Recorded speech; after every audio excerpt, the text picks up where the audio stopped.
Hello friends नमस्कार। तो friends देखंतु ग्राम पंचायत आसी एक नुआ निजुक्तिर नोटिफिकेशन। ए निजुक्ति प्रक्रिया द्वारा ओडिशार प्रति जिलार पिला माने आवेदन करें। देखने जे क्यों जिला केतोटी पोस्ट रहिबो, क्यों पंचायत अंडर रे केतोटी पोस्ट रहिबो, मु आपनको ए वीडियो माध्यम रे सबु इनफॉरमेशन जणाइबी। जदि आपण माने मिनिमम मैट्रिक किंबा 8 भी पास करथिबे तबे पंचायत स्तरीय पोस्ट आवेदन करि परिबे। जेहेतु एथिरे डिफरेंट टाइप रो पंचायत लेवल पोस्ट होची, तो आपण माने एथिरे जे कोनोसी भी पोस्ट आवेदन करि परिबे। केवल आपणकर बयस एथिपाई 18 वर्ष हेउथिबा मैंडेटरी रहिबो। तो चलंतु देखिनेबा जे यार फुल नोटिफिकेशन टे कोन रहूची। फ्रेंड्स जदि आपण माने प्रथम थर पई हम चैनल रे विजिट करूछंती तबे एई भली नुआ नुआ सरकारी जॉब रो न्यूज़ पाइया पई चैनल टी को सब्सक्राइब करी वीडियो टी को भी गोटिया लाइक करि नियंतु। तो पिला माने देखंतु ए नोटिफिकेशन टी ऑल ओवर ओडिशा पई रहूची। ऑल ओवर ओडिशा रो पिला माने एही पोस्ट आवेदन करि परिबे। बोथ मेल और फीमेल आवेदन करि परिबे। एथिरे 20 रु 33,000 पर्यंत सैलरी रहूची। पोस्ट वाइज सैलरी एथिरे डिफरेंट रहिबो। सरकारी चाकरी रहिबो। नेक्स्ट आसिला पोस्ट नेम।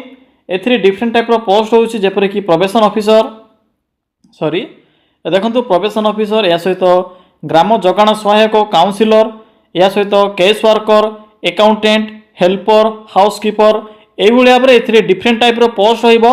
निजर योग्यता अनुसार आपण माने एथिरे जे कोनोसी भी पोस्ट आवेदन करि परिबे। नेक्स्ट आसिला एजुकेशनल क्वालिफिकेशन।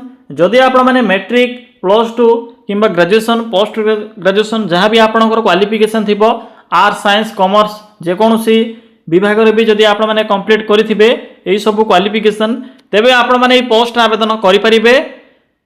या पर आसिला एप्लीकेशन फी। एथिरे आवेदन करिवार प्रोसेस टी फ्री रहूची। तो no application fee for all रहिबो। आपण माने जेउ कास्ट भी हुअंतु ना काहेकि किछि भी असुविधा नाही। सब पिला मानक पई एथिरे free of cost apply process रहिबो। जनरल ओबीसी एससी एसटी समस्तक पई एथिरे मागणा आवेदन प्रोसेस रहूची। नेक्स्ट आसिला एज लिमिट। एथिरे आवेदन करिबा पई मिनिमम एज लिमिट रहूची 18 वर्ष, मैक्सिमम 45 वर्ष रहिबो। जदि आपणकर category OBC SC ST PWD जहाँ भी होइथिबो किछि भी असुविधा नाही, कारण सबु पिला मानक पई एथिरे free of cost apply process सहित एज लिमिट रो भी सुविधा रहूची बा एक्स्ट्रा एज सुविधा रहिबो।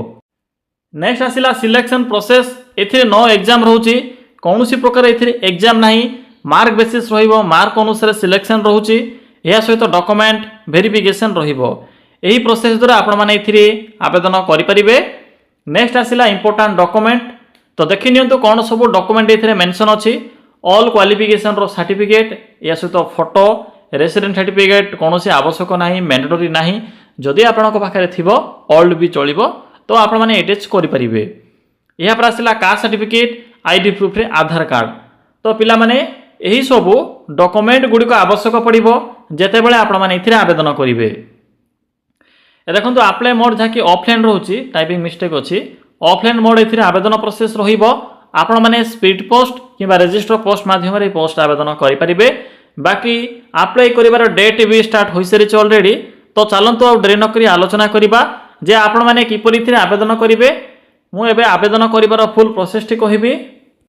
तो पिला माने आपण माने किपरि इथिरे आवेदन करिवे देखंतु मु आपणक पई वीडियो डिस्क्रिप्शन बॉक्स रे एको अप्लाई लिंक टी पिन करिछि।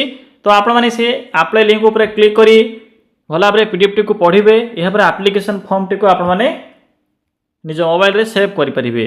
जेहेतु एथिरे डिफरेंट टाइप रो पोस्ट होछि, तो पोस्ट अनुसार एथिरे एप्लीकेशन फॉर्म मध्ये डिफरेंट रहिबो। तो मु गोटे लिंक देइछि, से लिंक ऊपर क्लिक कले आपण माने डिटेल्स लिंक पाई परिबे। तो जे कोनोसी पोस्ट भी आवेदन करबा को चाहउछंती तो फॉर्म टी को प्रिंट काढिबे, या पर फिल अप करिवे, फोटो अटैच करिवे, मेंशन करिवे जे केउ पोस्ट रे आपण माने आवेदन करबा को चाहउछंती। या पर आपणकर नेम टी को एथिरे फिल अप करिवे। या पर आपणकर पर्सनल इन्फॉर्मेशन जहाँ भी थिबो से विषय फिल अप करिवे।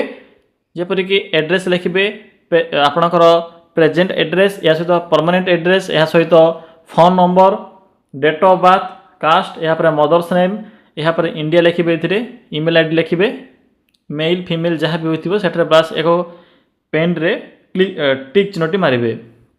या पर फादर्स नेम, यहाँ मैट्रिकुलेसन बा मैट्रिक क्वालिफिकेशन विषय ए मेंशन करेंगे आपणकर एग्जाम पास लिखिबे ईयर ऑफ पासिंग लिखिबे यहाँ आपणकर बोर्ड बा यूनिवर्सिटी नेम टी को मेंशन करेंगे सब्जेक्ट लिखिबे ये टोटल मार्क यहाँ केते परसेंटेज रोचे कैलकुलेट करी एड करेंगे तो जहाँ भी आपणकर क्वालिफिकेशन थी से आधार लिखिबे एवं से आधार रे पोस्ट नेम मेंशन करेंगे यहाँ फॉर्म टी को फिलअप कला डिक्लेरेशन जहाँ भी सब अच्छी फिलअप करेंगे देखो डिक्लेरेशन भी ये मैंडेटरी रोचे यहाँ शेष डेट प्लेस सिग्नेचर ये सब आप फिलअप करेंगे फिलअप कला नेक्स्ट स्टेप रोचे आप डिफरेंट टाइप पीडीएफ अच्छी दुईटी पीडीएफ अच्छी तो आप फास्ट पीडीएफ क्लिक करेंगे तेज ये लिंक आसी तो पे जदि आप फास्ट पीडीएफ क्लिक करेंगे तो यही पीडीएफ आसी पीडीएफ रे आप हाउस फादर या सहित